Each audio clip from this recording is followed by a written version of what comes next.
Halo buat anak ibu semuanya, bagaimana kabar kamu hari ini? Ibu harap kamu tetap dalam keadaan sehat dan sudah sarapan, sudah juga mandi ya. Hari ini tanggal 23 Oktober 2020 kita belajar tema 3, subtema 3, PB 5 mata pelajaran, SBDP masih mengenai karya seni tempel, dan IPS mengenai sumber daya alam juga. Nah, namun nanti di penjelasan Ibu hanya memberikan mata pelajaran IPS saja mengenai sumber daya alam, yaitu manfaat hasil tambang, menjaga kelestarian sumber daya alam, dan yang terakhir merangkum pembahasan kita mengenai sumber daya alam ya, karena ini pembahasan kita yang terakhir tentang sumber daya alam. Nanti karya seni tempel tidak ada, karena karya seni tempel kan sudah Ibu berikan beberapa minggu lalu dan sudah Ibu ulangi terus ya. Nanti kita akan mengawali dengan nyanyi bersama, doa bersama. Ibu harap kamu juga melakukannya. Selamat menyaksikan video pembelajaran dari Ibu berikan. Tuhan Yesus memberkati.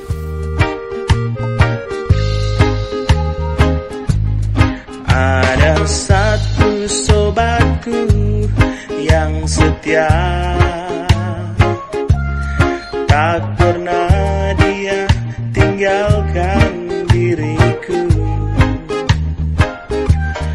Di waktu aku susah, waktuku sendirian, dia selalu menemani diriku.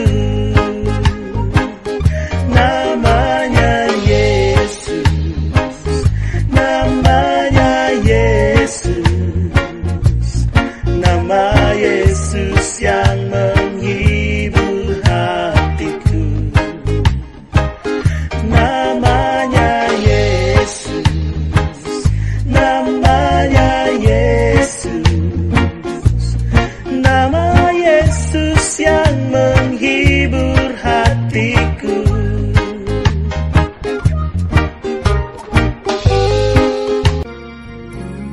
Mari kita bersatu di dalam doa. Kembali kami mengucap syukur kepada-Mu ya Tuhan, karena pagi hari ini Engkau masih memberikan kami kesehatan, sehingga kami boleh menikmati kasih karunia-Mu yang luar biasa. Tuhan Yesus yang baik, kami mohon ampun buat segala dosa yang kami perbuat.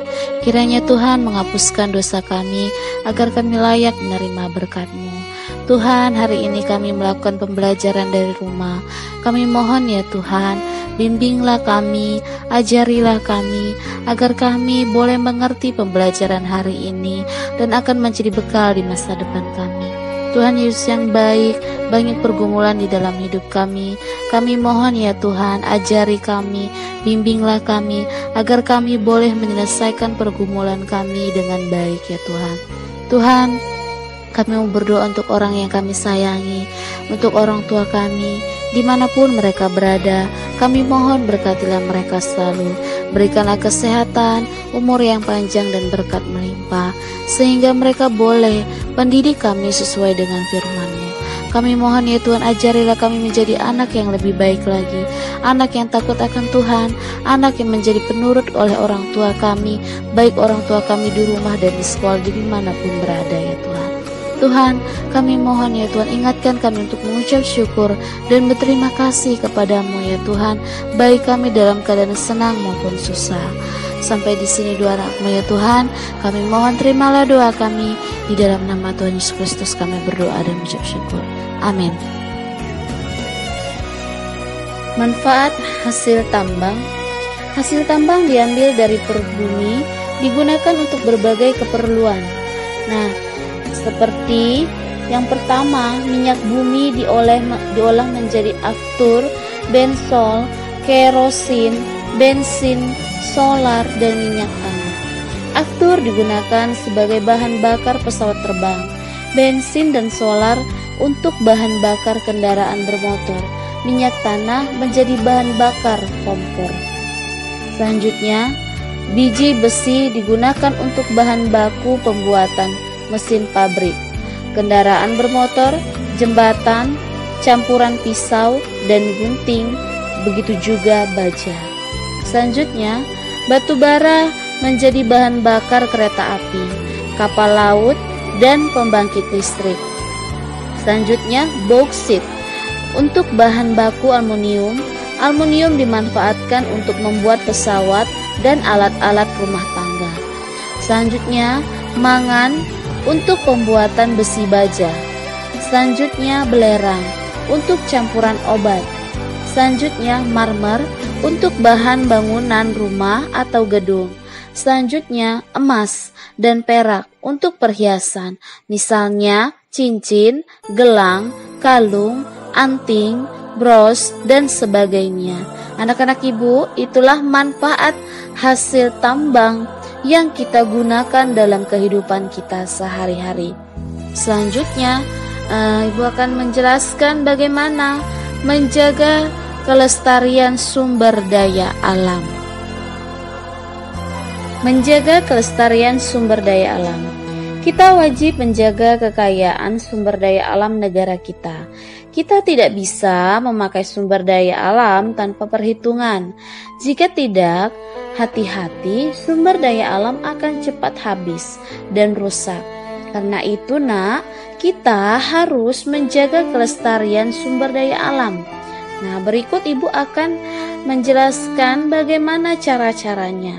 Yang pertama, cara-cara menjaga kelestarian hutan, yaitu mengganti tanaman tua dengan tanaman muda, mengadakan penghijauan atau reboisasi. Penghijauan adalah usaha menanami lahan-lahan gundul, mencegah terjadinya kebakaran hutan, tidak menebang pohon sembarangan, mencegah perladangan berpindah. Yang kedua, cara-cara menjaga kelestarian kekayaan air, yaitu menjaga kelestarian hutan, menjaga kebersihan di lingkungan perairan, tidak membuang sampah ke sungai atau laut, menghemat pemakaian air, menghindari menangkap ikan menggunakan bom atau disebut dengan dinamit, dan pukat harimau. Yang ketiga, cara-cara menjaga kelestarian tanah. Tanah harus dipelihara supaya tetap subur dan tidak tandus. Caranya, melakukan pemupukan secara benar, tidak mencemari tanah dengan sampah-sampah plastik, menanam beberapa jenis tanaman secara bergiliran, tidak menebang semua pohon-pohon besar.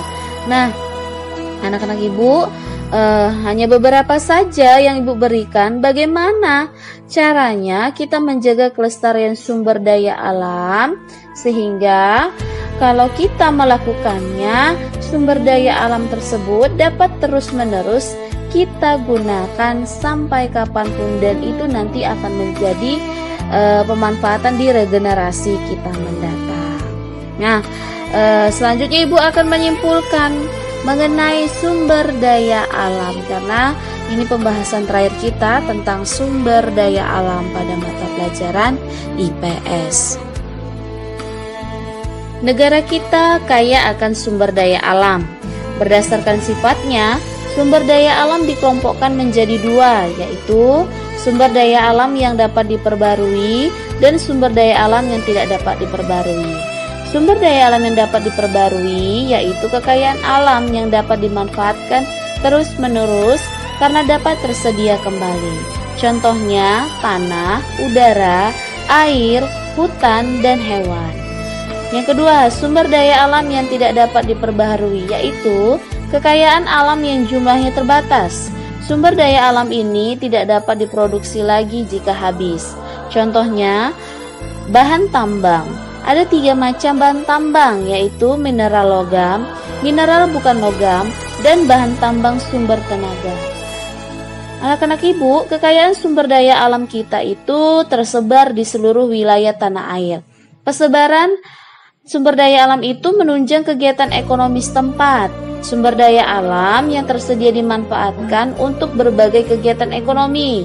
Contohnya, tanah digunakan untuk kegiatan pertanian, perkebunan, peternakan, dan industri.